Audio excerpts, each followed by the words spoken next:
Pasensya ka na, ngayon lang ako nakauwi. Tinignan ko pa kasi yung sinasabi ni paring Benny na paupahan malapit sa kanila. Tapos nagkwentuhan pa kami saglit. Ano ang masasabi mo? Okay naman, may sariling kontador ng kuryente at tubig. Halos paupahan pala ang buong lugar na yun. Phase 1 yung kina paring Benny. Phase 2 naman yung bahay na tinignan ko. Nasa dulo na nga lang yung bahay. Malayo sa labasan. Magkano naman ang upa? 3,000. Wala nga lang kwarto pero tiles naman kaya malinis tignan. Anong desisyon mo? Okay naman. Halos dikit-dikit nga lang yung mga bahay. Sabi ni paring Benny, iba-iba na nga lang daw mga taong nakatira doon. Pero wala naman daw siya nababalitaan na gulo doon sa lugar. Di kunin na natin, baka maunahan pa tayo ng iba. Marami pa naman naghahanap ngayon ng paupahan. Bukas pupunta ulit ako pagkagaling ko sa trabaho. Minsan nahuhusgahan agad natin ng isang tao base sa kung ano ang kanyang panlabas na itsura at dahil sa sinasabi ng ibang tao. Kilalanin munang mabuti ang taong yon, baka kung sino pang nahusgahan ng masama. Siya pa pala ang bukas palad na magbibigay ng tulong sa atin. Magandang araw, Miss Gwen, at sa inyong mga tagapakinig sa araw na ito. Tawagin niyo na lang ako sa pangalang Nora. Nasa 30 taon na sa kasalukuyan at meron ng sariling pamilya. Tubong Mindoro kami ng asawa ko. Magkaiba lang ng barangay. Ang ibabahagi kong karanasan ay nung bago pa lang kaming ikasal ng mister ko at nag-uumpisa pa lang na bumuo ng pamilya. Dahil wala pa kaming sariling bahay, nangupahan muna kami pansamantala noon. Nakailang lipat na rin kami ng inuupahan dahil sa isyu sa may-ari. O di kaya sa mismong bahay na tinitirhan namin. Hanggang sa isa sa tinirhan namin ay may karanasan akong hindi ko makakalimutan habang nabubuhay ako. Tama ka nga, Mond. Mas maaliwalas dito kaysa sa dati nating tinitirhan. Sabi ko na magugustuhan mo dito eh. Hindi ka na mahihirapang magigib dahil nandito sa loob yung gripo. Sana mababait ang mga kapitbahay natin. Sabi nga ni paring Benny, halos lahat ng mga nandito umuupa lang. Puro nagtatrabaho sa factory. Ibig sabihin, halos wala ding tao sa mga kapitbahay natin. Ganun na nga. Ay, sana magtagal na tayo sa bahay na to. Nakakapagod na rin kasing magpalipat-lipat eh. Tingin ko naman magtatagal na tayo sa bahay na to. Maupo ka na lang muna dyan. Ako na lang ang bahala sa mga gamit natin. Lagyan na lang natin ng division para may kwarto tayo. Oo nga, para kapag bukas ang pinto hindi tayo kita dito sa loob. Yung bahay ba sa tapat natin paupahan din? Ang laki kasi Parang hindi. Ang alam ko 2 matanda nakatira dyan at bihira lang daw dalawin ng mga anak. Yun ang sabi ni paring Benny ha. Hayun nga yung 2 matanda. Lumabas ng bahay yung babae at yung lalaki naman sa may bintana.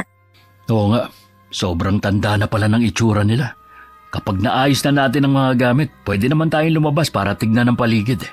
Sige, dito siguro pwede akong maglakad-lakad sa umaga. Sabi nga nila mabuti sa buntisan nakakapaglakad at naaarawan. Alam ko naman yun, kaya lang hindi ako makapaglakad sa dati nating tinitirhan dahil sa mga kapitbahay natin. Kalimutan mo na sila. Hindi mo na naman sila makikita ulit Sandali pa akong dumungaw sa labas ng bintana. Magaan ang pakiramdam ko sa bago naming nilipatan. Alam ko magiging maayos na ang buhay namin dito. Nang tumalikod ako, tsaka naman tumingin sa direksyon namin ng 2 matanda na nakatira sa tapat ng apartment. 1 linggo na kami sa bago naming tinitirhan. Nakagamayan na rin namin ang pagtira doon. Kabisado ko na kung saan ang bilihan ng mga lutong ulam at malaking grocery sa lugar. At maging ang health center. Kailangan ko kasing regular na magpa-check up dahil 3 buwan na akong buntis. Isa lang sa napansin ko sa mga nakatira doon, madalang may tumambay sa labas ng bahay. At yung nakatira sa tapat namin, laging nakatingin sa akin. Ayos ka lang ba, Ineng? Opo, medyo nahilo lang po ako. Saan ka ba nakatira? Parang ngayon lang kita nakita sa lugar namin Bago lang po kami dito. Diyan lang po kami umuupa sa apartment na kulay asul ang pintura. Oo. Si Tess ang nagmamay-ari ng apartment na yun. Yun lang ang bahay ko sa likuran ng inuupahan ninyo. Mabuti pa hatid na kita sa inyo. Nakakahiya naman po. Maaabala ko pa kayo. Wala yun. Ako nga pala si Mira. Anong pangalan mo? Ako po si Nora. May kasama ka ba sa inyo? Ako lang po ang mag-isa. Mamaya pa po ang uwi ng asawa ko. Siguro bagong kasal lang kayo, no? At tama po kayo. Ang bata mo naman nag-asawa. Ilang taong ka na ba, Ineng? 25 na po ako. Akala ko wala ka pang 20 dahil baby face at maliit ka lang na babae. Marami nga po ang nagsasabi na para akong bata. Nandito na pala tayo sa bahay. Tuloy muna kayo. Tsaka na lang siguro. Nandyan lang naman ang bahay ko Sa ibang pagkakataon na lang kita dadalawin ha. Kapag may kailangan ka, itinuro ko naman sa iyo ang bahay ko. Puntahan mo lang ako ha. Sige po, maraming salamat po ulit. Siya nga pala. Kapag mag-isa ka lang magsara ka ng pinto. Huwag mo hahayaan na hindi nakalak. Alam mo naman ang panahon ngayon masyado ng delikado. Tinanaw ko pa ang paglalakad palayo ni Aling Mira hanggang lumiko siya. Akma na sana akong papasok sa bahay nang mapatingin ako sa tapat namin. Naroon na matandang babae. May hawak na walis habang matiim ang pagkakatitig sa akin. Matipid akong umitay at saka pumasok na sa loob. Gaya ng bilid ni Aling Mira, naglock ako ng pinto. Mabuti naman may nakilala ka na agad sa mga taga rito. Mukhang mabait si Aling Mira. Hindi ko nga lang pala naitanong kung taga rito ba sila o umuupa lang din katulad natin. Di ba sabi naman niya dadalaw siya sa ibang pagkakataon? Di tsaka mo itanong, yung nasa tapat ba natin? Nakipag-usap na sa'yo? Ay, sa tingin ko, hindi pala kaibigan ng dalawang matanda sa tapat natin. Ilang beses ko na silang binati at nginitian. Hindi naman nila ako pinapansin. Hayaan mo na lang. Baka talagang ganun lang sila. Lalo na matatanda na nga. Napansin ko din, wala masyadong nakatambay sa labas. Kahit nga mga bata, wala akong nakikitang naglalaro Wala rin akong nakikita na dumadaan sa tapat natin. Mukhang naiinip ka na. Ang dami mo na kasi napapansin Tuwing wala na kasi akong ginagawa, lagi akong nasa tapat ng bintana kaya nakikita ko. Naisip ko nga, baka sadyang iniiwasan ng mga tao ang kalye na to. Tinatakot mo naman ang sarili mo Hindi naman. Sinasabi ko lang ang mga napapansin ko. Pero mas gusto ko na rin dito kaysa sa tinirhan natin. Lahat na yata ng klase ng tao nandun na. Dito rin naman. Iba-iba ang taong nakatira. Mas tahimik lang nga dito at walang pakialam ang mga tao. Sa day off ko, pasyal naman tayo ha? Para mabawasan ang pagkainip mo. Huwag na, gagastos lang tayo. Di ba nga nag-iipon tayo? Hindi naman tayo gagastos na malaki. Tsaka minsan lang naman. O sige na nga. Araw yun ng Sabado. Pagkatapos ng almusal namin, tsaka kami lumakad ni Raymond. Paglabas nga namin ng bahay, nasa labas din ng dalawang matanda sa tapat namin. Nakatingin sila sa amin kaya binati namin sila. Pero gaya ng dati, wala silang sagot. Nag-enjoy naman kami sa pamamasyal ng asawa ko at hindi na namalayan ang oras. Gabi na rin kami nakauwi. Habang sakay ng tricycle, nun ko lang napansin na papasok sa kalye namin walang ilaw ang poste. Kaya madilim. Paghinto sa inuupahan namin, tsaka naman nagbukas ng ilaw ang bahay sa tapat namin. Halos masilaw nga ako sa liwanag. Kaya nauna na akong pumasok sa loob. Oh, bakit mo hinihilot ang binti mo? Masakit ba? Nangalay lang dahil siguro sa kakalakad natin kanina. Alam mo, may sinabi yung tricycle driver kanina. Ha? Anong sinabi? Pumasok na kasi agad ako Bigla ba namang nagbukas ng ilaw yung sa tapat natin? Bakit daw sa dami ng pwede nating upahan, sa lugar pa daw na ito? Sinabi ba ang dahilan kung bakit? Hindi. Mukhang kinakabahan yung driver Pagkaabot ko nga ng bayad, bigla na lang pinatakbo na mabilis yung tricycle niya. Hindi kaya adik yun? O hindi naman siguro. Baka wala lang magawa kaya sinabi yun. Napansin mo ba? Walang poste banda dito sa atin. Oo nga eh. Kapag nga nakausap mo ulit ang kumpare mo, magtanong-tanong ka tungkol sa lugar na to. Sige, kapag nakita ko siya. Si Raymond na ang naglatag ng higaan namin. Bago ko nahiga sa tabi niya, sinilip ko pa yung bahay sa tapat namin. Nasa labas pa ang mag-asawa at parang may pinag-uusapan. Panaka-naka pa silang tumitingin sa direksyon namin. Ilang sandali pa pumasok na sila sa bahay nila at saka pinatay ang mga ilaw. Kinabukasan, pagkaalis ng asawa ko, naisip kong maglakad-lakad na muna. Nang mapadaan ako sa tapat ng bahay ni Aling Mira, nakangiting tinawag niya ako. Daan ka muna dito, Ineng, kung wala kang gagawin sa inyo. Wala naman po, naiinip na nga rin ako sa bahay eh. Ang hirap din pala kapag walang makausap. Ay, sinabi mo pa. Kaya nga ako pagtatanim ang pinagkakaabalahan ko eh. Ang ganda naman po ng mga tanim nyo. Ako po kasi hindi nakakabuhay ng halaman. May mga ganong tao talaga. Bibigyan na rin kita para meron kang display sa harap ng inuupahan ninyo. Ang ganda naman po nito, may bulaklak na agad. Maraming salamat po, Aling Mira. Ay, walang anuman, iha. Unang kita ko pa lang sa'yo eh, magaan na ang loob ko sa'yo. Ganon din naman po ako sa inyo. Naikwento ko nga kayo sa asawa ko eh. Natutuwa nga siya dahil kahit bago lang kami dito, may kakilala na ako. Basta laging bukas ang bahay ko para sa inyo mag-asawa. Aling Mira, meron po sana akong gustong itanong sa inyo. Eh sige lang, iha. Magtanong ka at sasagutin ko lahat. Natural lang naman na marami kang tanong dahil bago lang kayo rito. Napansin ko po na mula sa kanto papasok dito sa atin walang ilaw ang poste. Matagal na bang wala talagang ilaw? Yan ang misteryo na hanggang ngayon pala isipan pa rin sa mga taga rito.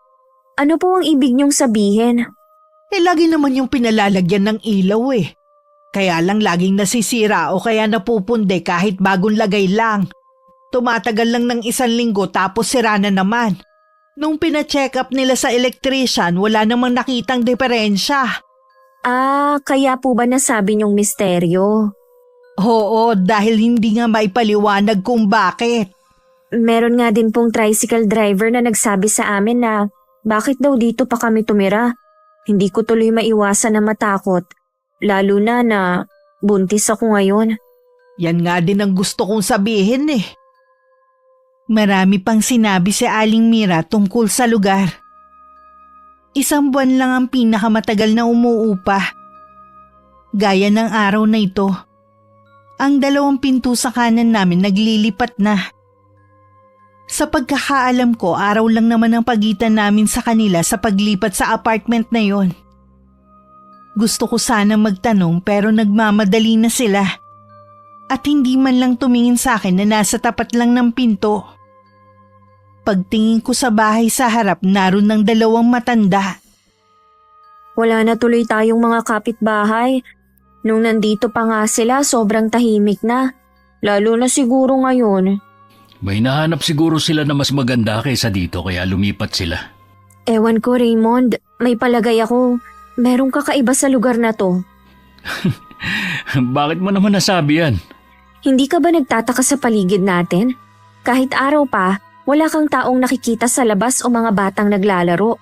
Tapos yung mga poste ng ilaw, ilang beses na daw yun pinalitan, pero lagi lang napupundi. At yung sinabi ng tricycle driver, bakit niya yun sinabi? At sigurado, may alam siya. Ano ngayon ang gusto mong mangyari? Oo, wala. Gusto ko lang maglabas ng saloobin sa'yo. Kung lilipat na naman kasi tayo, baka mahirapan na tayong makahanap ng kasing mura nitong tinitira natin. At saka baka sa paglipat-lipat lang natin maubos ang ipon natin. Tandaan mo, kailangan natin maganda sa panganganak mo. Alam ko naman yun. Hindi ko naman hihilingin sa'yo na lumipat na naman tayo. Kung natatakot ka dito, siyempre mas gugustuhin ko na rin na umalis na tayo. Normal lang siguro tong nararamdaman ko dahil sa pagbubuntis ko. Ang bilis kong maapektuhan sa mga nakikita at naririnig ko. Bago pa lang naman tayo rito. Masasanay ka rin sa katahimikan ng paligid natin. Doon kasi sa inalisan natin, umaga at gabi, maingay na yung mga kapitbahay. Oo nga, at saka nalilibang na rin naman ako dahil kay Aling Mira. Gusto ko rin makausap si Aling Mira para makapagtanong na rin. Sa day off mo puntahan natin siya sa kanila. Diyan lang naman sa likod ng bahay niya. Huwag ka sana mag-isip ng kung ano-ano, ha? Baka mamaya kasi may epekto yan sa bata. Oo nga, minsan kasi nakakalimot din ako. Manood ka na lang sa YouTube para malibang ka habang wala ako. Ganoon na nga lagi ang ginagawa ko hanggang makatulog ako eh. Yung bandalawang matanda na kapitbahay natin, nakipag-usap na sa'yo? Hindi na, wala na rin akong balak na kausapin sila no. Kausapin mo pa rin kapag binati ka. Huwag na lang natin silang pag-usapan, pwede? Okay, sige. Hindi ko na lang binanggit kay Raymond ang tungkol sa mga nalaman ko sa dalawang matanda na nakatira sa tapat namin. Sinikap ko na lang na hindi pansinin ang nakakabinging katahimikan sa paligid na nagbibigay ng kakaibang aura sa tinitirhan namin. Kapag wala akong ginagawa sa amin, tumatambay ako sa bahay ni Aling Mira at pinanonood ng pagtatanim niya. Lalo talaga akong humanga sa galing ng kamay niya sa pag-aalaga ng halaman. Salamat po pala Aling Mira. Binalaan niyo ako tungkol sa dalawang matanda sa tapat namin. Bala ko pa naman makipaglapit sa kanila. Hindi na ako nagtataka kung sila na naman ang dahilan ng pag-alis ng dalawang tenant sa katabi mong apartment. Una pa lang mabigat na ang loob ko sa kanila eh. Hindi ko rin po gusto ang paraan ng pagtitig nila sa akin. Iwasan mo na lang sila hanggat maaari. Magkulong ka lang sa bahay niyo kung wala ka rin namang importanteng gagawin sa labas. Opo. Siya nga po pala, yung binigay niyong halaman sa akin, 2 na po ang bulaklak. Talaga? Nakakatuwa naman pala. Pangako po na aalagaan kong mabuti ang ibinigay niyo. Iha, maiba nga pala ako. Ilang buwan na ba ang pinagbubuntis mo at maliit tingnan? Magli5 buwan pa lang po ang ipinagbubuntis ko. Kaya pala ang liit ng tiyan mo. Tsaka payat ka rin kasi. Hindi kaya ta nagkakakain eh. Ang totoo po niyan, tamad akong kumain lalo na po kapag mag-isa lang ako sa bahay. Kung pwede lang sana kitang ampunin na dito ka na lang sana sa bahay ko. Nag-aalala din kasi ko sa iyo eh. Ayos lang naman po ako sa bahay kahit mag-isa ako. Alam ko naman kasi na anumang oras, pwede akong lumapit sa inyo. Basta wag mong kalilimutan ng sinabi ko tungkol sa dalawang matanda na yon. At kahit kailan, wag na wag kang maniniwala sa sasabihin nila. Opo, hindi ko naman nakakalimutan ang sinabi ninyo. Inimbita ko ni Aling Mira na kumain ng tanghalian sa bahay niya. Pinaunlakan ko na rin siya dahil sa pamimilit niya. Kung sa bahay wala akong ganang kumain nang makasalo ko ang may edad ng babae, ginanahan akong kumain. Hindi ko alam ang pangalan ng lahat ng putahe na niluto niya. Pero masarap lahat. Pagkatapos ng masaganang tanghalian, nakaramdam naman ako ng antok. Uuwi na sana ako pero pinigilan ako ni Aling Mira. Sa papag na lang daw nila ako matulog. Dahil sa nararamdaman kong antok, pinagbigyan ko na siya. Nagising na lang ako dahil sa mga kagat ng lamok sa braso ko. Madilim na rin sa labas. Napabangon na ako at saka hinanap ang ginang pero wala ito. Alam ko nasa bahay na si Raymond, kaya nagmadali na akong umuwi. Saan ka ba nang galing? Muntik na akong pumunta kay na kapitan para magpatulong na hanapin ka. Pasensya ka na, Mond. Napahaba kasi yung tulog ko kina Aling Mira eh. Ano? Natulog ka sa ibang bahay? Bakit kailangan pang makitulog? May sarili naman tayong bahay. Hayaan mo muna ako magpaliwanag. Kanina kasi pauwi na ako dapat. Inimbita ako ni Aling Mira na sa bahay niya kumain ng tanghalian. Ang sarap kasi ng mga ulam niya. Kaya naparami ang kain ko. Tapos yun na nga, inantok ako at nakatulog na. Napakahaba naman yata ng tulog mo. Alam mo ba kung anong oras na? 8:00 na ng gabi. 1 oras na kitang hinahanap. Bakit kasi hindi mo ko pinuntahan kina Aling Mira? Alam mo naman na andun lang ako pumupunta. Nanggaling na ako doon. Walang ilaw at saradong-sarado.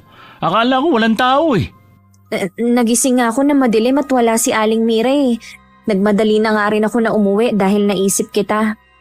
Sa susunod nga, dalin mo lagi ang cellphone mo. Tinatawagan rin kita pero nandito pala sa bahay. Pasensya na ha kung napag-alala kita. Hindi na to mauulit. Dapat lang naman kasi na maging responsable ka. Oo na nga eh. Kanina pa nga ako humihingi ng pasensya pero ayaw mo pa rin tumigil. Nag-aalala na nga ako sa'yo. Ikaw pa naiinis dyan? Ipinaliwanag ko na ang nangyari, di ba? Eh di tapos na, magpahinga na lang tayo. Hindi mo man lang ba ako tatanungin kung kumain na ako? Bakit pa? Sigurado naman ako na hindi ka pa kumakain. Dahil nasanay ka na pagdating kakain na lang. Nawalan na rin ako ng ganang kumain. Ikaw na lang ang magluto kung nagugutom ka. Natigilan naman si Raymond. Hindi siguro siya makapaniwalang sasabihin ko yun sa kanya. Nang hindi na siya nagsalita, nahiga na ako at nagtalukbong. Nakakapagtaka lang na kahit maghapon na akong natulog, nakakaramdam pa rin ako ng antok. Ilang sandali pa narinig ko ang paglabas ng asawa ko. Siguro bibili na lang siya ng pagkain sa labas. Meron namang mabibilhan. Yun nga lang medyo malayo dito sa amin. Kinabukasan, hindi ko na nagisnan si Raymond. Inakala kong pumasok siya sa trabaho. Nang maalala ko na day off nga pala niya. Magandang araw po. Bumili rin po pala kayo ng pandesal. Iho, ingatan mo ang asawa mo. Baka matulad siya sa ibang babaeng buntis. Ha? Ano pong ibig niyo sabihin? Matagal na namin kayong pinagmamasdan na mag-asawa. Masasabi kong mabubuti kayong tao. Mabubuti po talaga kami dahil ganun kami pinalaki ng mga magulang namin. Basta wag mong kakalimutan ang mga sinabi ko. Huwag din kayong papalin lang sa panlabas na anyo at pakitang kabutihan. Aling Clara, sandali lang po. Raymond, kausap mo ba ang matandang yon? Anong sabi? Nakasabay ko lang sa pagbili ng pandesal, kaya binati ko na. Anong napag-usapan nyo? Ang sabi sa akin, ingatan daw kita. Siguro nalaman niya na hinahanap kita kagabi. Mula ngayon, huwag ka nang makikipag-usap sa kanya. Oh, bakit naman? Basta, para din naman sa kabutihan natin ang sinasabi ko. Nakausap mo na ba sila dati? Hindi, at wala akong balak na makipag-usap sa kanila. Wala naman silang ginagawang masama eh. Mabuti nga nakipag-usap sa akin kanina. Sumunod ka na lang, huwag mo nang sirain ang araw ko. Hanggang ngayon ba galit ka pa rin? Ang sungit mo pa rin kasi. Pasensya na, hindi lang siguro maganda ang gising ko. Baka gutom ka na rin. Hindi ka kasi naghapunan eh. Ininit ko na rin pala yung ulam kagabi at nagsaing na ako. Pwede kang mamili kung magpapandesal ka o magkakanin. Nang makapasok kami sa loob ng bahay, tsaka naman sumilip sa may bintana si Aling Clara. Makahulugan ang titig niya sa aming mag-asawa. Gumanda na rin naman ang mood ko pagkatapos ng almusal namin. Dahil wala siyang pasok ng araw na yon, hindi na muna ako nangapit bahay. Pagkatapos namin kumain, nagaya si Raymond na pumunta sa kaibigan nitong si Benny. Hindi pa ako nakakarating sa bahay nito kaya sumama na rin ako. Doon na rin kami nananghalian. Isa lang din pala ang anak ng Mato, ninong nga nun si Raymond. Mabait ang mag-asawa, lalo na si Ira. Masarap siyang kausap at maraming kwento kaya hindi ako nainip sa kanila. Marami din siyang payo sa akin tungkol sa pagbubuntis ko.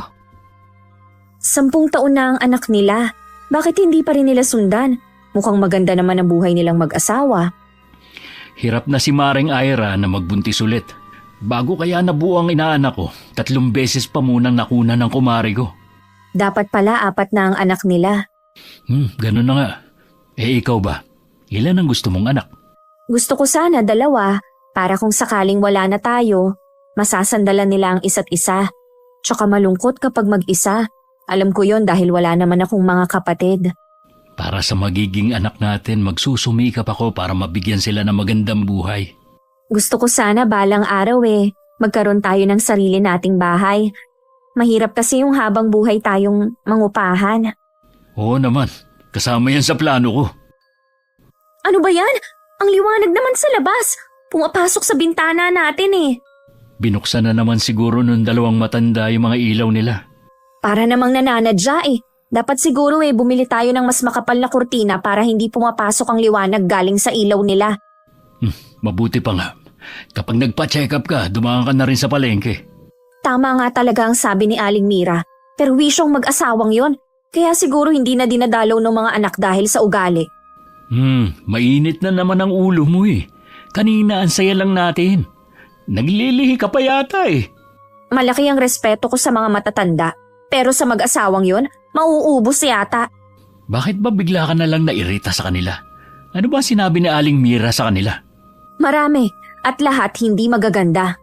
Hindi tama na maniwala ka kagad sa mga sinasabi ni Aling Mira. Hindi pa naman natin siya lubos na kilala eh. Naniniwala ako sa kanya. Nararamdaman ko na mabuti siyang tao kesa sa mag-asawang nakatira sa tapat natin. Hindi ako makapaniwala sa sandaling panahon natin eh. Nakuha na agad ni Aling Mira ang loob mo. Sana makilala ko rin siya. Pwede naman. Minsan sumama ka sa akin sa kanila. Sige, sa susunod na day off ko. Kinabukasan pagkaalis ni Raymond, pumunta na agad ako kay na Aling Mira. Nadatnan ko siyang parang may dinaramdam. Wala kasi siyang kasigla-sigla. Hindi rin niya inaasikaso ang mga halaman niya. Basta nakaupo lang siya. May problema po ba? Wala naman, iha. Mabuti na padalaw ka sa akin ngayon. Hindi po ako nakapunta dito kahapon dahil day off ng asawa ko. Pinuntahan din namin ang kaibigan niya na taga rito din. May kaibigan pala kayo na taga rito. Anong pangalan? Baka kilala ko rin. Ang mag-asawang Benny at Ira po. Yung anak ni Tasha. Kilala ko ang mag-asawang yun. Si Benny nga po ang nagrekomenda sa tinitirhan namin. Napakabait po nung mag-asawa. Si Raymond po ang kaibigan nila noon pa. Inaanak ng asawa ko ang nag-iisa nilang anak. Ganun ba?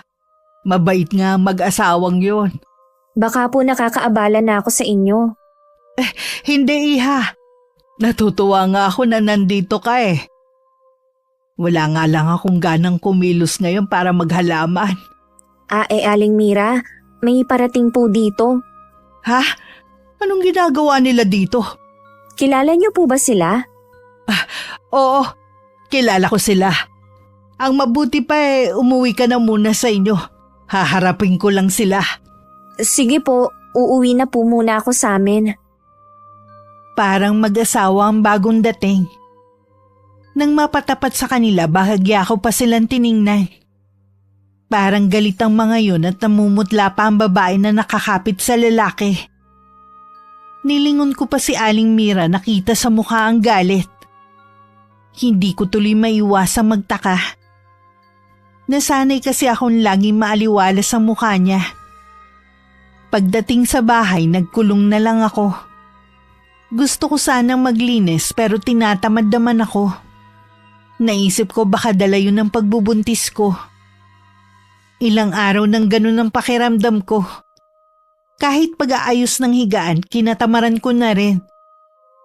Minsan hindi ko na rin maintindihan ang nangyayari sa akin. Ano ba nangyayari sa'yo, ha? Bakit? Ano bang problema mo? Nagtanong ka pa talaga. Hindi mo ba nakikita ang paligid mo? Ang dumi. Hindi ka naman dating ganyan, ah. Kita mo nga na buntis ako. Hindi mo man lang ako maintindihan. Lagi naman kitang iniintindi, pero sobra na tong ginagawa mo eh. Kung hindi mo matiis ang kalat, edi ikaw na lang maglinis.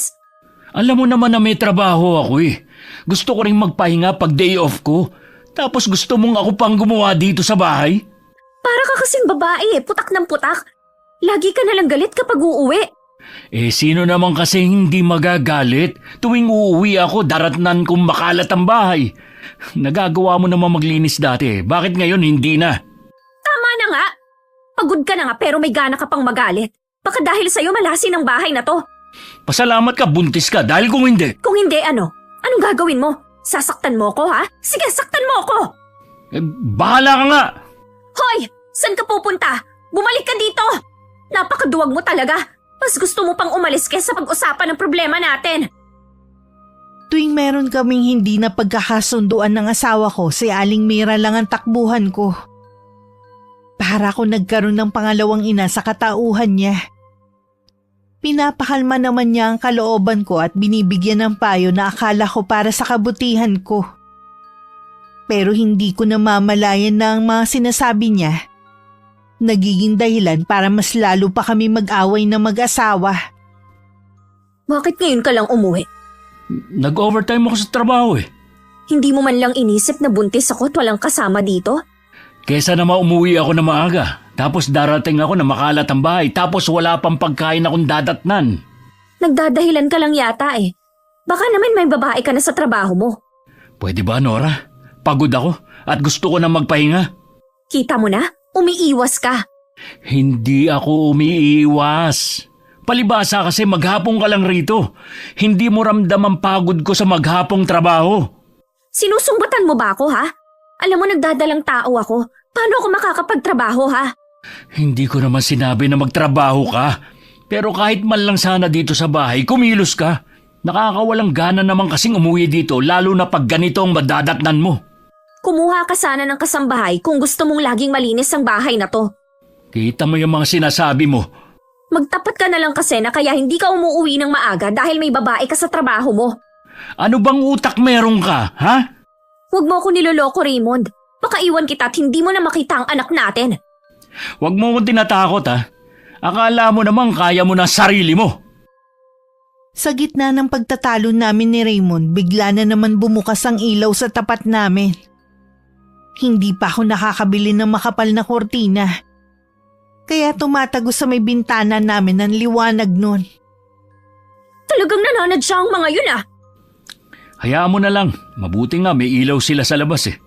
Anong hayaan? Namimihasa na ang mga yun eh.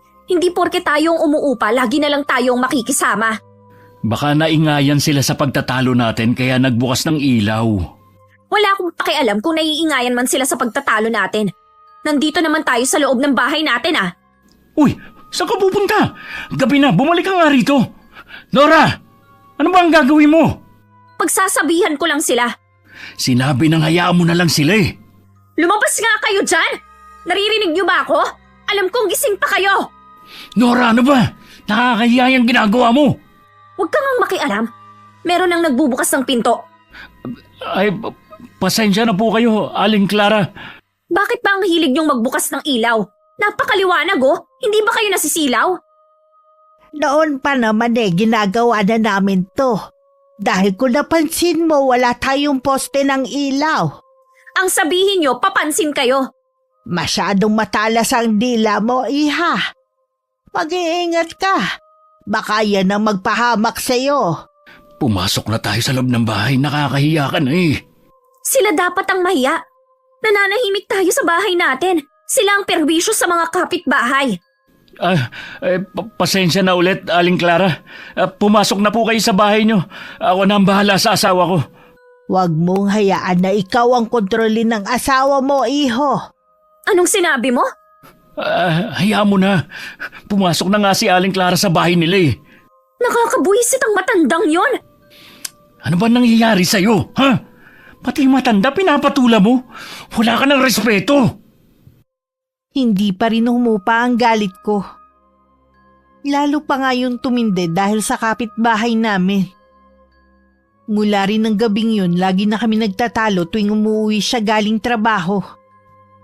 Kahit anong sabi kong hindi niya kailangan mag-overtime, hindi ko pa rin siya mapigilan. Dahil si Aling Mira lang ang nakakausap ko, sa kanya lang ako lagi dumadaing. Tama nga ako. May ibang babaeng kinalolokohan ng asawa mo kaya bigla siyang nagbago. Ganun naman talaga ang lalaking nagloloko eh. Madalas na babae ang hinahanapan nila ng butas para hindi sila mabuko sa ginagawa nila. Ano pong gagawin ko, Aling Mira? Hindi ko po kayang mawala siya. Ang lalaki kasi kapag nabaling na sa iba ang paningin nila, mahirap na ulit makuha ang loob. Lahat po gagawin ko para bumalik ulit sa akin ang asawa ko. Mabuti nga hindi ka pa niya iniiwan eh. Yung iba nakikisama na talaga sa kabit nila. Hindi niya magagawang sumama sa babaeng yun. Oras na malaman ko kung sino ang kabit niya. Umanda sa akin ang babaeng yun. Huwag ka lang magsawa na kumprontahin siya. Aamin din ang asawa mo kapag napagod na sa kakatanggi. Paano po kung umamin nga siya na may ibang babae? Anong gagawin ko? Eh di ireklamo mo sa barangay na magtanda. Parang nakakahiya naman po yun. Baka sabihin naman nila, problemang mag-asawa ay kailangan ko pa bang isumbong sa kanila? O di kaya pumunta ka sa trabaho niya. Hulihin mo siya sa akto. Parang mas okay po yan. Sapat nang mapahiya sila sa harap ng maraming tao. Huwag kang magpapaape dahil lang wala kang trabaho. Hindi po talaga. Salamat po sa inyo ha. Kahit papaano, gumagaan ang pakiramdam ko. Dahil may nasasabihan ako ng problema ko. Sabi ko nga sa'yo para nakitang anak. Siya nga pala. Kumusta yung dalawang matanda sa tapat nyo? Nasugod ko nga pala sila nung gabi na nag-aaway kami ni Raymond. Mag-iingat ka sa kanila. Ayoko sanang sabihin to pero palagay ko kailangan mo na rin malaman para mas lalo ka mag-iingat. Ano pa po ang alam niyo tungkol sa kanila? Usap-usapan na to noon pa man. Yung si Aling Clara daw gumagamit ng itim na karunungan. Sumagi kasi sa isip ko na baka dinadasalan niya si Raymond para lumayo sa'yo. Hindi na po nakakapagtaka. Sa itsura pa lang nila, mukha na silang mangkukulam. Huwag mong babanggitin kahit kanino ha. Kahit pa sa asawa mo tungkol sa sinabi ko sa'yo. Minsan na kasi kung pinagbantaan ng mag-asawang yun eh. Huwag po kayong mag-alala. Wala akong sinasabi sa asawa ko. Lahat ng sinasabi niyo sa akin hindi lumalabas. Salamat. Alam ko mapagkakatiwalaan ka talaga. Alam ko naman po kasi na meron talagang itinatago ang mag-asawang yun. Kahit hindi niyo pa sabihin sa akin. Huwag kang basta pupunta sa bahay nila. Baka pati yung dinadala mo dasalan din nila. May alam po ba kayong pangontra para hindi nila masaktan ang magiging anak ko? Magtatanong ako sa isa kong kakilala. Patuloy pa rin sa pag-uwi ng gabi si Raymond. Katwiran pa rin niya dahil sa overtime. Pero hindi ako naniniwala. Nang hindi na ako nakatiis, pinuntahan ko na siya sa trabaho niya. Nag-eskandalo ako at pinaiya siya sa harapan ng mga kasama niya. Kahit ganun ang ginawa ko, hindi pa rin siya umamin. Sira na ba ang ulo mo? Ha? Bakit pumunta ka sa trabaho? Dahil sa ginagawa mong panloloko, araw-araw akong nalolokas na sa pag-isip. Sinabi ko na sa'yo na wala akong babae. Sinungaling! Hindi ako naniniwala sa'yo. Alam ko na may babae ka. Bakit hindi ka pa kasi umamin? Wala nga sabi akong babae. Puro trabaho lang iniisip ko para sa inyo na magiging anak natin. Ito nga ang pagbubuntis ko ang dahilan kung bakit ka nang bababae. Umamin ka na kasi! Wala akong aaminin sa'yo dahil wala naman talaga. Galing ka na sa trabaho. Wala ka naman nakita na kasama kong babae, di ba? Magaling ka lang kasing magtago. Alam mo, sawan-sawa na ako sa pagbubunga mo. Mabuti pa, umuwi ka na lang sa probinsya natin. Hayaan mo na lang ako ditong mag-isa. Para ano? Maging libre na kayo ng babae mo? Hindi ako papayag. Sobra na kasing ginagawa mo eh. Sa tingin mo kaya, magandang ginawa mong pagpunta sa trabaho ko, ha? Desperada na kasi ako. Sige, para matigil na yung pagdududa mo, mabuti pa umalis na lang ako sa trabaho. Bumalik na lang tayo sa atin. Magtiis tayong magdildil ng asin. Wala ka namang darat na trabaho doon. Ano, hayaan mo na lang kami na mamatay sa gutom, ha? Ayaw mo naman palang umuwi tayo dun eh. Di tumigil ka sa panggugulo mo. Ikaw ang tumigil sa pambababae mo. Kapag hindi mo pa iniwan ng babaeng yun, ipapatawag na kita sa barangay. Mabuti pa nga, para malaman mo na nagsasabi ako ng totoo. Naiiling na lang si Aling Clara na naririnig ang pagtatalo naming mag-asawa. Sa kabila ng pagbabanta ko kay Raymond, hindi ko pa rin siya napigilan sa pag-uwi ng gabi. Kahit malaki ang sahod na ibinibigay niya sa akin dahil sa overtime niya, hindi pa rin mawala-wala ang pagdududa sa akin. Kahit malaki na ang naiipon namin, parang hindi pa rin ako masaya. Mas lalo ako nalulunod sa lungkot at selos. Ang tigas talaga ng pagmumukha ng asawa mo. Sinabi niyo pa. Sinugod ko na po siya sa trabaho, pero ang galing nilang magtago ng babae niya. Natural, hindi sila magpapahuli sa'yo. Gusto ko na nga siyang ipatawag sa barangay para lang umamin siya. Mabuti pa, gawin mo na lang. Huwag kang papayag na ginagawa kang tanga ng asawa mo. Gagawin ko na po yan.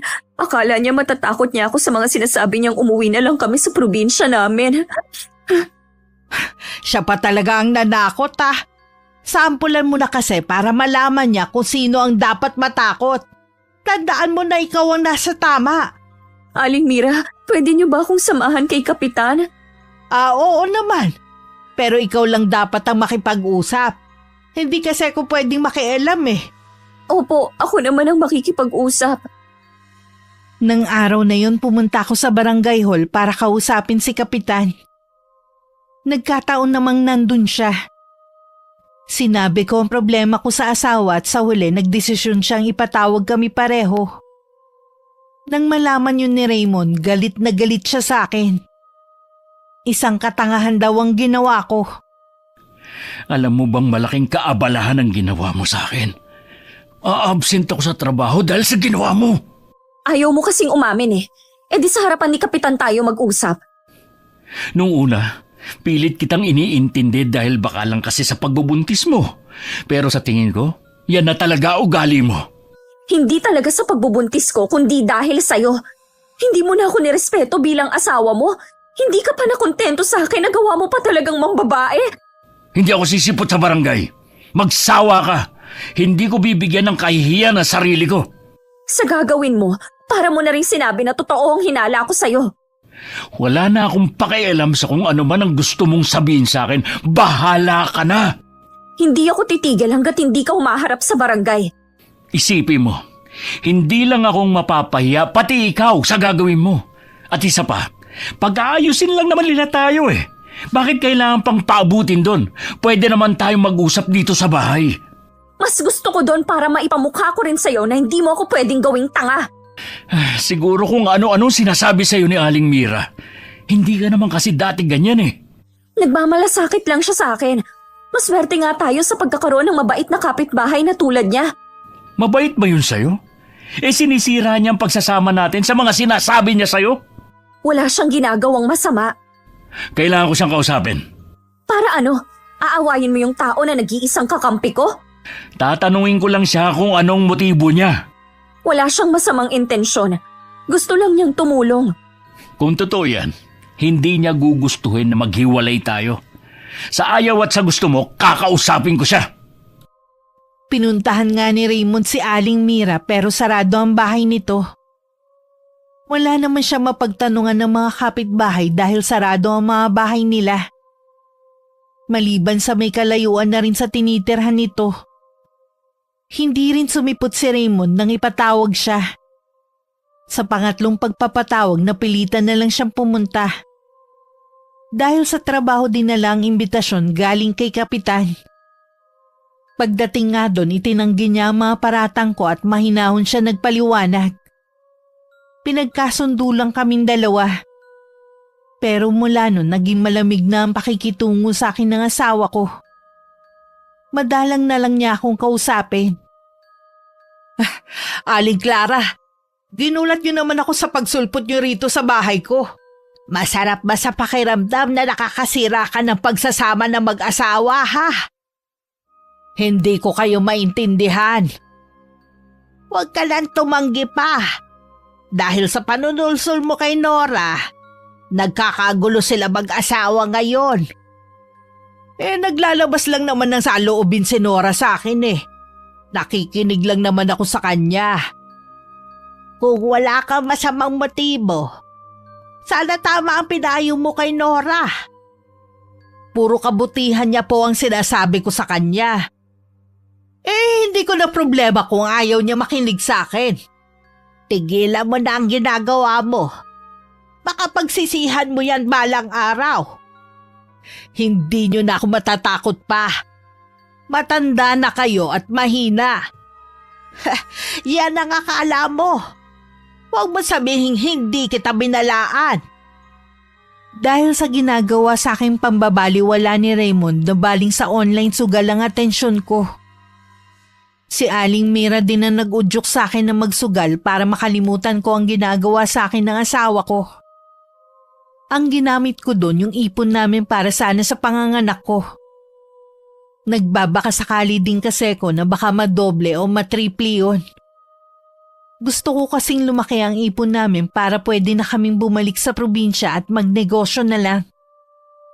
Hindi na niya kailangan pang bumalik sa trabaho. At hindi na rin sila magkikita ng babae niya. Pero hindi ko inaasahang matatalo ako ng sunod-sunod. Hanggang mapansin ko na ubos na pala ang pera namin. Naskampu yata ako, Aling Mira. Ni minsan kasi hindi pa ako nanalo eh. Naubos na ang ipon namin ni Raymond. Hindi yun scam. Talaga yatang malas ka sa sugal eh. Ano po ang gagawin ko? Sigurado na magagalit si Raymond kapag nalaman niyang naubos na ang ipon namin. Ang maipapayo ko lang sa'yo, magsugal ka ulit ng isa pang beses. Malay mo bumalik ang natalo sa'yo. O di kaya mas dumoble pa. Wala na po akong perang hawak. Paano pa po ako tataya? Di ba malapit na ang sahod ng asawa mo? Gamitin mo ang pera na yun. Kapag natalo pa po ako, wala nang matitira sa amin. Yun lang ang tanging paraan na naiisip ko para mabawi mo lahat ng perang naipatalo mo. Kapag bumalik at mas malaki pa ang pera na yun, sigurado matutuwa ang asawa mo. Makakapagnegosyo na kayo sa inyo gaya ng plano mo. Tama po kayo. Nararamdaman ko naman na mananalo na ako sa pagkakataong ito. Ganyan dapat. Laging positibong mag-isip. Nung sumahod si Raymond, lahat ng perang ibinigay niya itinaya ko. Pero ganun na lang ang panlulumo ko nung matalo ako ulit. Nakaramdam din ako ng takot. Wala na rin kasi kaming bigas at sa isang araw na rin ang bayaran ng bahay. Bigla ko rin naalalang hindi pa pala ako nakakabayad ng ilaw at tubig namin. Agad akong pumunta ka na Aling Mira pero wala siya sa bahay nila. Ilang sandali pa ako naghintay baka sakaling may pinuntahan lang at pabalik na rin. Pero hanggang sa mainip ako at umuwi na lang. Sa mga oras na yun, takot na nangingibabaw sa akin kung paano ko haharapin ang galit ni Raymond. Oh, bakit walang ilaw? Ngayon lang ba nag-brownout? Naputulan tayo kanina. Ha? Paano nangyari yun? Di ba nasa iyo yung pambayad? Nakalimutan ko kasing magbayad eh. Huwag mo sabihin pati tubig nakalimutan mo rin. Oo eh. Pambihira ka naman talaga oh. Alam mo, importante ang mga yun eh. Ako na lang magbabayad bukas. Bigay mo na lang yung pera. Idadaan ko bago ako pumasok sa trabaho. Ano nga palang ulam? Hindi pa ako nakakapagluto. Ha? Bakit hindi ka nagluto? Naubusan na rin ba tayo ng gas? Wala na kasi tayong bigas at wala rin akong perang pambili ng ulam natin. Ha? Ano ka mo? Di ba kabibigay ko lang sa'yo na sahod ko? Naubos agad eh. Wala na rin tayong pambayad ng renta ng bahay. Yung ipon natin. Naubos na rin yun. Paano naubos? Alam mo, nagpapakahirap ako sa trabaho para makapag-ipon para sa panganganak mo. Anong ginawa mo sa pera? Ipinansugal ko. Akala ko kasi mapapalago ko eh. Kailan ka pa natutong magsugal? Saan ka nagsusugal? Sa online, hindi mo kasi ako pinapansin kaya doon nabaling ang atensyon ko. Hindi ko naman alam na malululong ako eh. Kasalanan ko na naman. Puro na lang ako sinisisi mo sa mga mali mong desisyon. Patawarin mo ko. Hindi ko naman sinasadya eh. May babalik pa ba ng paghingi mo ng tawad ang perang pinaghirapan ko? Ha? Hindi ka talaga nag-iisip kahit kailan. Siguro si Aling Mira na naman ang nagsulsul sa'yo na magsugal. Wala ka ba talaga sariling pag-iisip, ha? Anong gagawin natin ngayon? Matutulog ba tayong gutom? Gumagawa naman ako ng paraan. Hihiram sana ako kay Aling Mira kaya lang wala siya sa kanila. Bakit kasi mas ibang tao pang pinaniniwalaan mo kaysa sa akin na asawa mo? Tignan mo tuloy nangyari. Nagkandaletse-letse ang buhay natin. Makakabawi pa naman tayo. Paano tayo agad makakabawi? 2 buwan na lang manganganak ka na. Hindi mo man lang iniisip ang kalagayan mo bago mo pinatalo ang ipon natin sa sugal. Nascam nga ako. Ginusto mo talaga magsugal. Hindi ka na-scam! Natulog kaming walang laman ng tiyan. Nakahiga na ako nang maramdaman kong nagtimpla na lang ng kape si Raymond. Alam kong kumakalamang sikmura niya. Yun nga lang tinitiis niya ang gutom. Kinabukasan hindi ko siya nagisnan. Naglinis na lang ako ng bahay at plano ko rin puntahan si Aling Mira. Kung hanggang mamaya hindi pa ako makakakain baka makasama na sa pinagbubuntis ko. Saktong nakatapos na akong maglinis. Dumating naman si Raymond na may dalang bigas, delata at noodles. Saan ka kumuha ng pinambili mo niyan? Galing ako kay na paring Benny. Sinabi mo ba lahat sa kanila? Oh, dahil magtataka mo ngayon kung bakit kasasahod ko lang wala na agad akong pera. Nakakahiya naman. Baka kung anong isipin nila. Imbis na protektahan mo ko, pinasama mo pa ako sa mga kaibigan mo. Kailangan ko rin na mapagsasabihan dahil parang sasabog na ako. Hindi mo man lang inisip ang kahihiyan natin. Ngayon ka pa nahiya. Samantalang nung pinabarangay mo ko, hindi mo man lang inisip ang kahihiyan ko, ang nararamdaman ko. Alam mo naman ang dahilan ko kung bakit ko yun ginawa. Napatunayan mo ba kung may babae ako? Di ba hindi naman? Magtatrabaho ako para maibalik yung pera natin. Hindi ka na naman nag-iisip. Alam mong buntis ka at malapit na manganak tapos sasabihin mo magtatrabaho ka? Anong gusto mong gawin ko? Wala kang gagawin. Mula pa naman noon, hindi ka na nakakatulong sa akin eh. Ang alam mo lang, magreklamo sa mga kapitbahay natin. Inaamin ko naman ang mga pagkakamali ko. Hindi mo kailangang ipamukha sa akin na wala akong silbi. Mula ngayon, hindi ka na hahawak ng pera ko. Ano? Naging asawa mo pa ako kung hindi mo naman sa akin pahahawakin ang pera mo. Wala na akong tiwala sa'yo. Baka kung saan mo padalin. Hindi na nga ako magsusugal ulit. Natuto na ako sa pagkakamali ko. Wala akong nagawa sa desisyon na yun ng asawa ko. Kasalanan ko naman talaga. Alam kong nahihirapan din siya kung saan kukuha ng pera na pambayad ng upa. Sa lahat ng pinagdadaanan ko, si Aling Mira pa rin ang nagiging sandalan ko. Buo pa rin ang tiwala ko sa kanya. Pasensya ka na kung wala akong may tutulong sa'yo, ha? Hindi naman lingid sa'yo na umaasa lang ako sa mga anak ko eh. Dito ka na lang kumain. Doon man lang makatulong ako sa'yo. Naiintindihan ko naman po kayo. Sa totoo lang duda ako sa desisyon ng asawa mo na hindi ka napahawakin ng pera. Baka ginamit lang niyan dahilan yun parang kabit na niya ang humawak ng sahod niya. Nagugulahan na po ako, Aling Mira. Huwag kang pumayag, lalo na mga anak ka na. Isa pa nga po yan sa inaalala ko. Plano kasi namin sa ospital ako manganak para hindi ako mahirapan. Naubos na po ang ipon namin. Hindi ka dapat binibigyan ng alalahanin ng asawa mo. Pero ano tong ginagawa niya? Binibigyan ka niya ng sama ng loob. Siya nga ang dahilan kung bakit ka nalulung sa sugal eh. Sa tingin ko po, lalo nang lumalayo yung loob sa akin ni Raymond, baka dahil lang sa magiging anak namin kaya hindi pa niya ako iniiwan. Para hindi ka agrabyado, kunin mo sa kanya ang sahod niya. Ipagpilitan mo sa kanya ang karapatan mo bilang asawa. Opo, gagawin ko po yan. Ganyan nga. Kailangan maging palaban ka.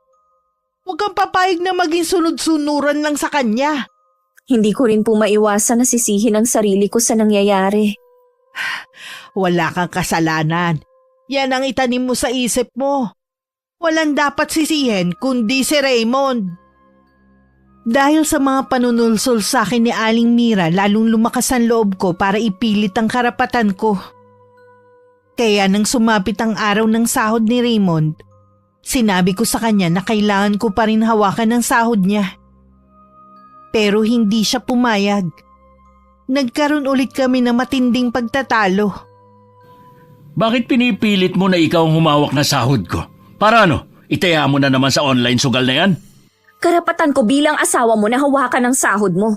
Bakit kasi ayaw mo ibigay? Siguro mas gusto mo na yung kabit mong humawak, no? Wala akong kabit! Kahit itanong mo pa kay Maring Ira, magkasama kami sa trabaho. Sa tingin mo kaya hindi yun magsusumbong sa'yo, ha? Magkasama kayo ni Ira? Oo, kaya imposible ang sinasabi mo.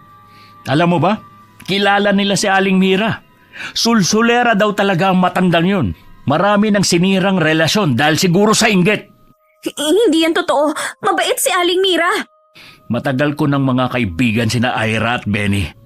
Sa tingin mo kaya magagawa nilang magsinungaling sa akin, ha?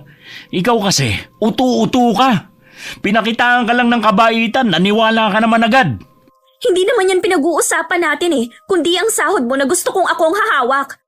Kapag pinagpilitan mo yung gusto mo, iiwan kita. Hindi mo magagawa yan. Paano ang anak natin? Siya na lang ang dahilan ko para hindi ka tuluyang hiwalayan. Kaya kung ako sa'yo, tigilan mo ng pakikinig sa matandang yun. Kung iniisip mo na iiwasan ko si Aling Mira, nagkakamali ka. Siya na lang ang nakikinig sa akin. Kung gano'n mamili ka, ako o ang sulsulerang matandang yun? Bakit kailangan mo akong papiliin pa?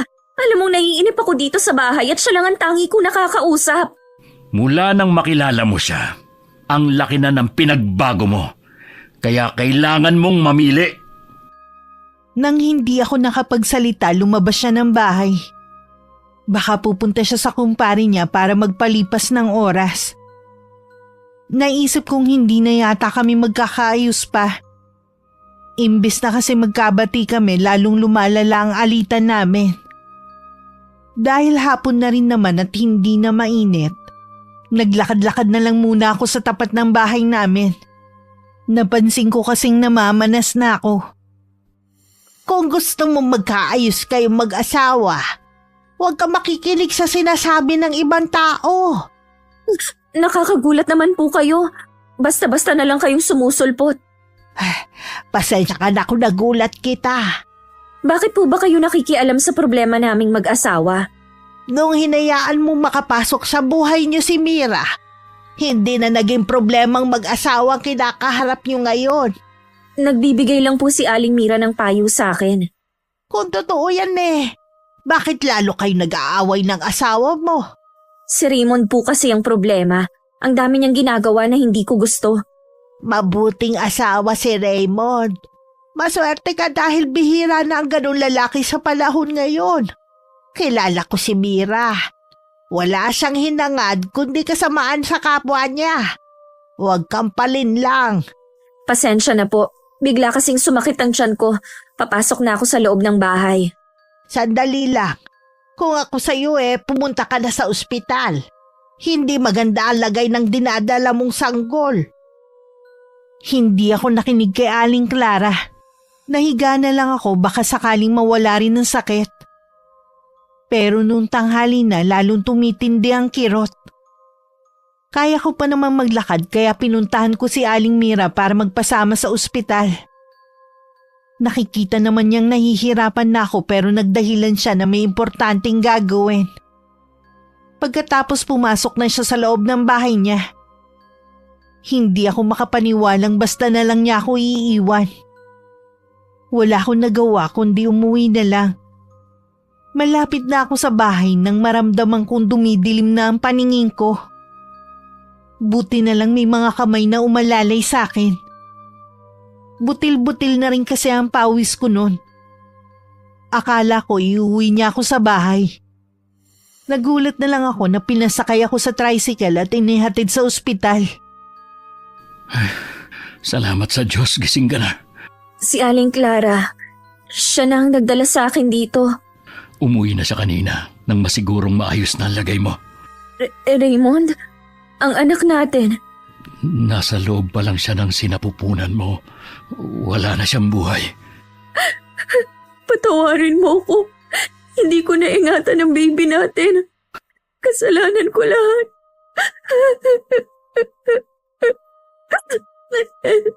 Tumahan ka na. Makakasama sa iyo ang pag-iyak. Hindi ka ba nagagalit sa akin? Walang dahilan para magalit ako sa iyo. Tama ka nga sa sinabi mo kay Aling Mira. Hindi man lang niya ako tinulungan kanina. Para bang iniiwasan niya ako? Parang alam na ni Aling Clara ang mangyayari. Kaya nagbabala na siya na ingatan kita. Hindi ko lang kasi sineryoso ang sinabi niya. Malaki ang utang na loob ko kay Aling Clara. Sa kabila ng mga nagawa kong kasalanan sa kanya, siya pa talagang nagmalasakit sa akin. May pagkakataon ka pa naman para bumawi sa kanya. Maging mabait ka na sa kanilang mag-asawa. Oo, magiging mabait na ako sa kanila. Hihingi din ako ng tawad sa inasal ko sa kanila noon. 2 araw pa kami sa ospital. Sinabi rin ni Raymond na dinala ni Aling Clara ang sanggol nung umuwi ito. Ang matanda na lang daw ang bahalang maglibing. Pagdating sa inuupahan namin, nakaramdam na naman ako ng matinding lungkot dahil sa pagkawala ng anak namin. Nang masiguro namang pwede na akong iwan, pumasok na sa trabaho si Raymond. Kayo po pala, Aling Clara. Kumusta ka na? Dinalhan nga pala kita ng bulalo. Ayos na po ako. Salamat po sa dala ninyo. Nag-abala pa talaga kayo. Wala yun, iha.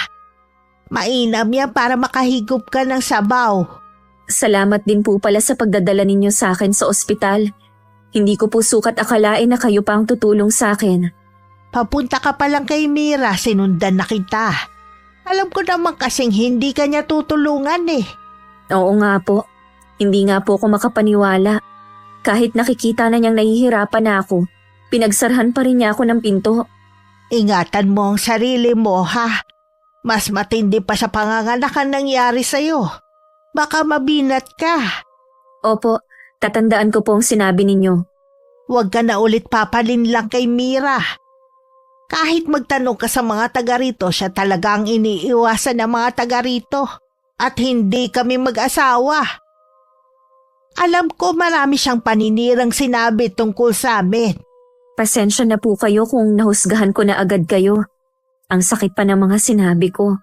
Kalimutan mo na. Hindi naman ako nagtatanim ng galit sa kapwa ko eh. Siya nga pala. Ibalik mo na kay Mira ang halaman na ibinigay niya sa'yo. Nababalot pa rin ako ng lungkot. Pilit ko lang itinatago kay Raymond. Nagpapalakas na rin ako para makapagtrabaho. Gusto ko kasing makaipon para maibalik sa asawa ko ang perang naipatalo ko sa sugal. 2 linggo na rin ang nakakalipas nang maisipan kong puntahan si Aling Mira. Naabutan ko siyang naghahalaman. Ibinaba ko sa harapan niya mismo ang halamang ibinigay niya noon. Nora, ikaw pala. Bakit dala mo ang halaman na yan? Ibinabalik ko na po sa inyo. Sa'yo na yan. Hindi ko naman binabawi eh. Kung alam ko lang po na magdadala ng kamalasan ng halaman na yan, hindi ko na po sana tinanggap. Ano bang sinasabi mo dyan? Hindi nyo man lang ba ako kukumustahin? Kumusta ka na? Mukhang maayos na naman ang lagay mo ngayon ah. Salamat kay Aling Clara na hindi nagdalawang isip na tulungan ako at dalhin sa ospital. Alam ko nagtatampo ka sa akin dahil hindi kita tinulungan noon. Sana naman maintindihan mo ko. Masama din kasi ang pakiramdam ko ng araw na yun eh. Kilala ko na po kayo. Inalam ko na sa mga taga rito ang tunay niyong ugali. Kahit na wala ang anak namin ni Raymond, salamat na rin at nakilala ko na kung anong tunay niyong kulay. Nagkakamali ka. Hindi mo pa ako lubusang kilala. Hindi niyo na po ako mapapaniwala sa pagkukunwari niyong kabaitan. Tandaan mo, Nora. Ilang beses din kitang pinatuloy sa bahay ko at pinaghandaan ng makakain. Sana tumanaw ka rin ng utang na loob. Muntik niyo na rin sirain ang pagsasama naming mag-asawa. Hindi ko nakasalanan kung madali kang mapaniwala sa mga sinasabi ko. Nagpapasalamat na rin po ako sa inyo dahil hindi nakakainip ang pagtira namin dito sa lugar na to. Siguro aalis na rin kayo gaya ng iba. Wala po kaming balak na umalis ng asawa ko, gaya ng mga ginawa niyo ng masama. Bukas pa rin naman ang bahay ko kung gusto mong bumalik at makipagkwentuhan. Huwag na po kayong umasa. Nawala na ang mabait na aura nito. O baka ako lang ang nakakakita dahil yun ang gusto niyang paniwalaan ko. Bigla ko tuloy naalala ang mag-asawa noon. Naisip ko baka isa rin sa muntikan ng masira ng babae. Nang sumunod na araw, naging tahimik naman ang buhay namin ni Raymond. Hindi naman pala nakakainip sa loob ng bahay kaya hindi ko kailangan mangapit bahay pa. Hiring ba sa inyo? Gusto mo na bang magtrabaho? Oo sana, gusto ko rin kasing makatulong sa'yo para mas mabilis tayong makaipon. Baka kasi hindi mo kayanin. Maghintay ka pa kahit ilang buwan. Hindi mo kailangan magmadali. Nahihiya kasi ako sa'yo. Alam ko baon ka sa utang dahil sa akin. Obligasyon ko naman yon bilang asawa mo. Kahit na, ang dami kong kahihiyan na ibinigay sa'yo. Pinaghinalaan pa kitang may babae. Nasaktan ako sa mga ginawa mo. Pero mahal kita. Kaya matagal na kitang pinatawad. Pangako, hindi na mawawala ang tiwala ko sa'yo. Mabuti naman. At natauhan ka na. Habang naghihintay ako kung kailan ako papayagan ni Raymond na magtrabaho, sinubukan ko rin makipaglapit kay Aling Clara.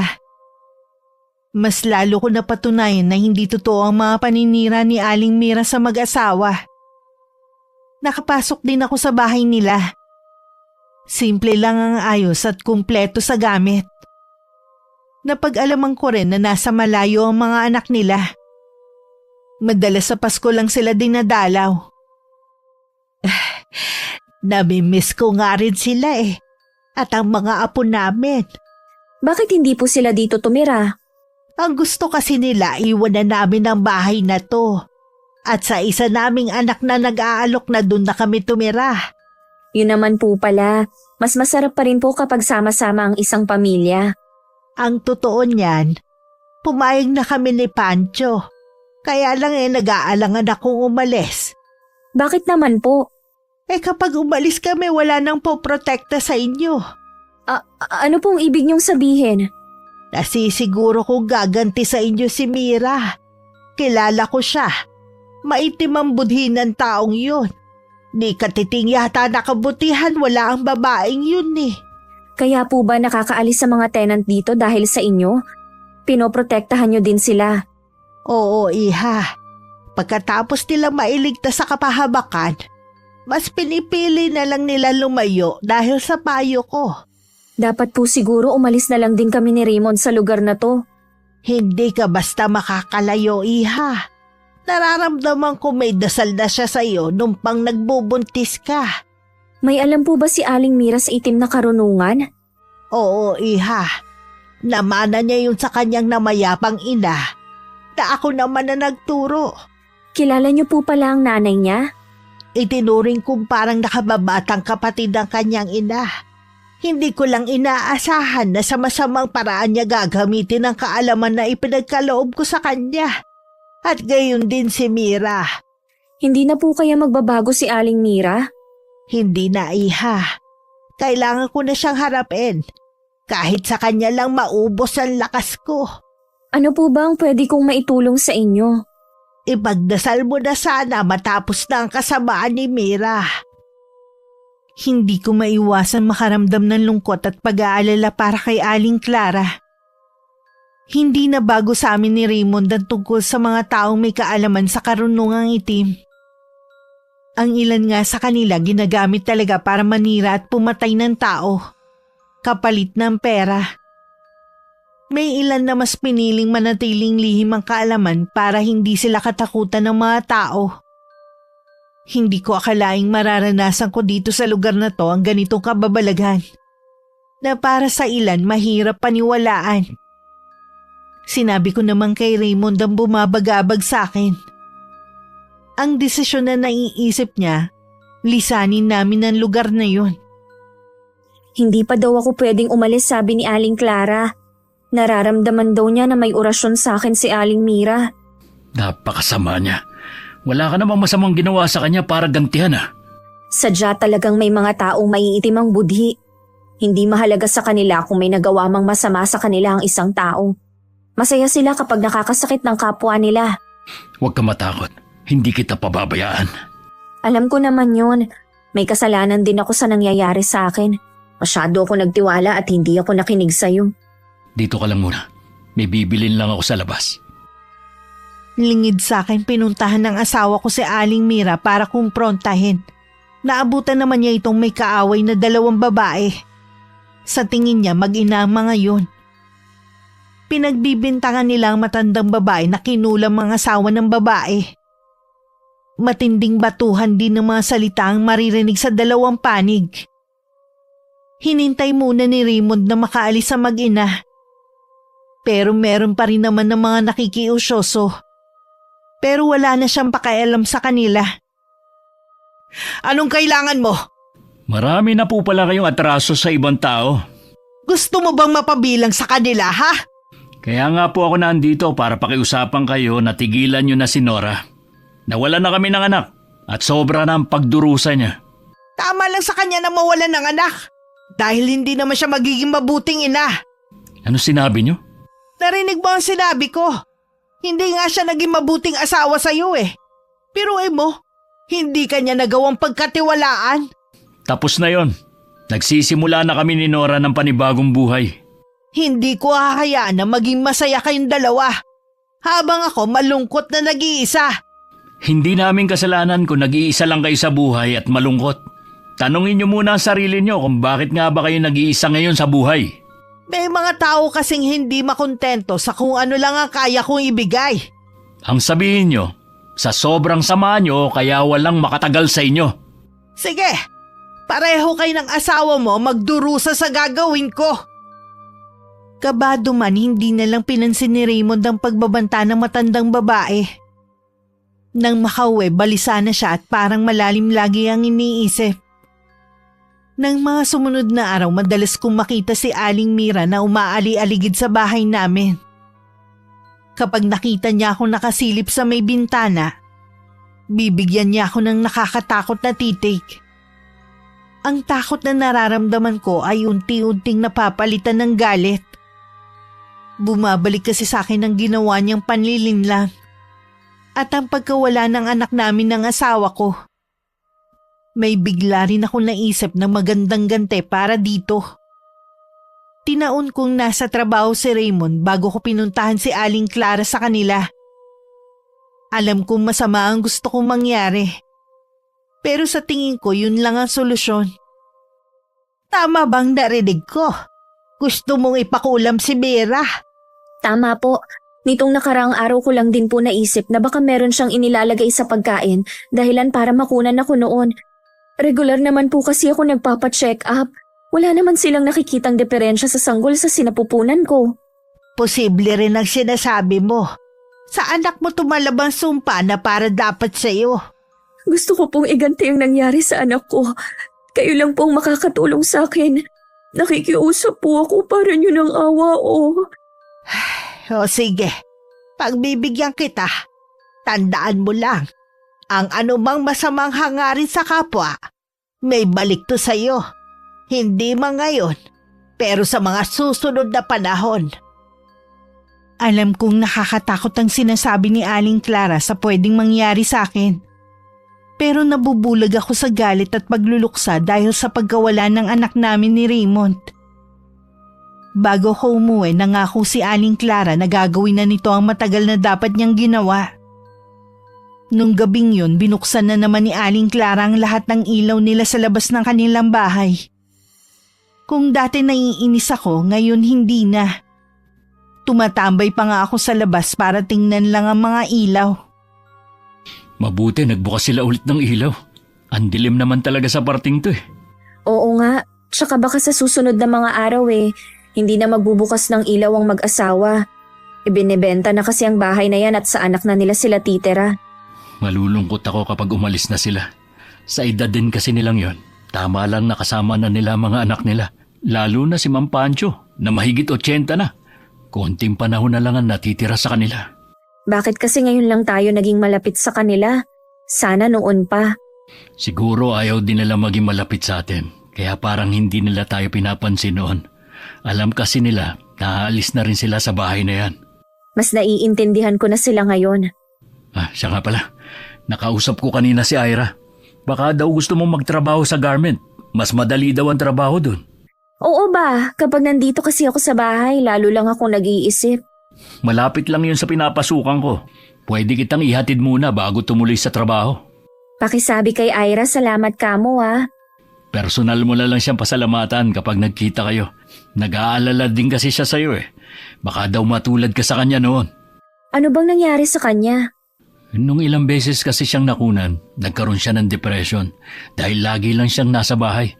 Pagkatapos ng gawain bahay, lagi na lang siya nag-iisip. Hindi pala maganda yun. Kaya nga nagtanong-tanong siya sa mga kakilala kung saan hiring na magaan lang ang trabaho. Ang bait nilang mag-asawa. Maswerte ka sa pagkakaroon ng mga kaibigan na tulad nila. Kaibigan mo na rin sila. Parang kapatid na ang turingan namin. Kaya ganon din sila sa'yo. Nang mga oras na yon habang nag-uusap kami ni Raymond, nagsasagawa na pala ng orasyon si Aling Clara. Hawak ang itim na libreta niya. Makailang ulit niyang binigkas ang mga salitang nakasulat sa pahina ng libro na hawak niya. Ang huling kandilang itim na nasa harapan niya, sinindihan na niya. Imbis na itim din ang mga patak nito, kasing tingkad yun ng kulay ng dugo. Sa bahay ni Aling Mira, hindi naman siya mapakali. Kanina pa siya pinagpapawisan ng malamig. Halos mabasa na nga ang suot niyang damit. Hindi rin siya makalabas ng bahay dahil tuwing tatangkain niya, merong lumilitaw na apoy sa harapan niya. Sumpain ka, Aling Clara! Alam kong ikaw may kagagawan nito. Masyado kitang minaliit. Malakas ka nga talaga gaya ng sinasabi ni Inay noon. Pero hindi ako papayag na ganun mo lang ako kadaling matatalo. Gagantihan kita. Kinuha rin niya ang kahon kung saan nakalagay ang mga ginagamit niya sa pangungulam. Inihanda niya yun kahit nanginginig na ang mga kamay niya. Nang handa ng lahat, kinuha din niya ang maliit na libro na bigay sa kanya noon ng ina. Lagot ka sa aking matanda ka. Dapat kasi noon ka pa namatay. Pagkatapos ko sa'yo, isusunod ko naman si Nora at ang asawa niya.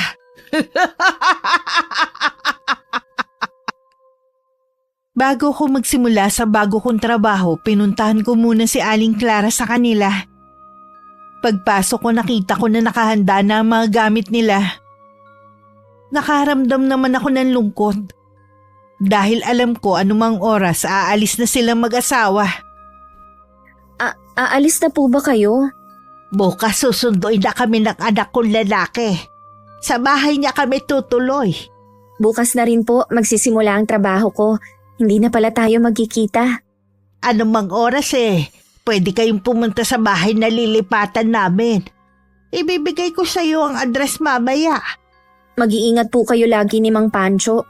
Sa sandaling panahon na nakilala ko kayo, napatunayan ko po kung gaano kayo kabuti. Mag-iingat rin kayo ni Raymond ha. Magtiwala ka lang sa asawa mo. Ikaw lang ang babaeng mamahalin niya habang buhay, gaya ni Pancho. Opo, hindi na po ako magdududa sa kanya dahil lang sa sulsol ng ibang tao. Huwag niyo na rin alalahanin si Mira. Hindi na niya kayo magugulo pa kahit kailan. Siya nga pala. Isuot mo tong kwintas na to. Protection yan laban sa mga iba't ibang elemento. Sa mga taong may inggit at pinagbabalakan ka ng masama. Makakatulong yan lalo na mag-uumpisa ka na sa trabaho mo. Iba-ibang tao makikilala mo doon. Maraming salamat po sa inyo, Aling Clara. Nagumpisa na akong magtrabaho noon nang makatanggap si Raymond ng masamang balita tungkol kay Aling Mira. Natagpuan daw ang wala ng buhay na katawan nito sa likod ng bahay niya. Inuuod na raw at napapaligiran ng mga bangaw. Marami ang nagsabi na bago ang araw na natagpuan nito, nakita pa nila ang babae na naglalakad na parang wala na sa sariling katinuan. Sa tabi ng bangkay nito ay ang mga ginagamit niya sa pangungulam.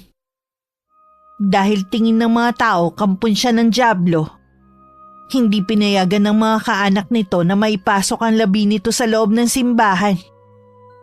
Hindi rin ito nabindisyonan. Sa abandonadong sementeryo din siya inilibing kasama ang mga gamit niya sa kulam. Sabi ng mga taga rito, barang daw ang ikinamatay ni Aling Mira. Matindi daw kasi ang barang dahil gumagamit ang gumawa nito ng mga insekto. Kapag daw pumasok na sa loob ng katawan ng biktima, hindi na nito kayang takasan ang kamatayan. Sumalangit nawa ang kanyang kaluluwa. Patawarin din sana ang taong gumawa nito sa kanya. Kahit gaano pa kasama ang isang tao, walang sino man na may karapatang kitlin ang buhay ng kapwa niya. Kung hindi nawala si Aling Mira, marami pa siyang mabibiktima. Siguro nga, sana naman bago siya nalagutan ng hininga, nabigkas pa niyang humingi ng tawad sa mga taong nagawa niya ng kasalanan. Diyos na lang ang bahala sa kanya. Si Aling Clara ang isa sa mga taong naging bahagi ng buhay namin na hindi ko makakalimutan. Marami ako natutunan sa kanya sa maiksing panahon na nakilala ko siya. Nalungkot lang ako dahil sa muli naming pagkikita nasa loob na siya ng kabaong. Ayon sa anak nito, namatay siya habang natutulog. Maaliwala sa mukha niya nang silipin ko siya sa loob ng kabaong niya. Alam ko tanggap niya ang kamatayan niya. Dati aminado kong hinuhusgahan ko agad ng isang tao batay sa pananamit at pananalita nito.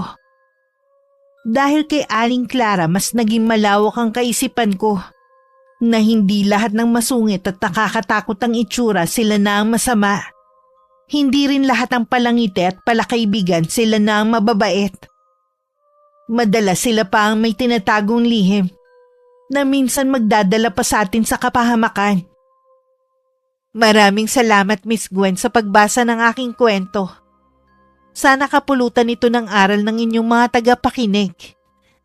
Wakas,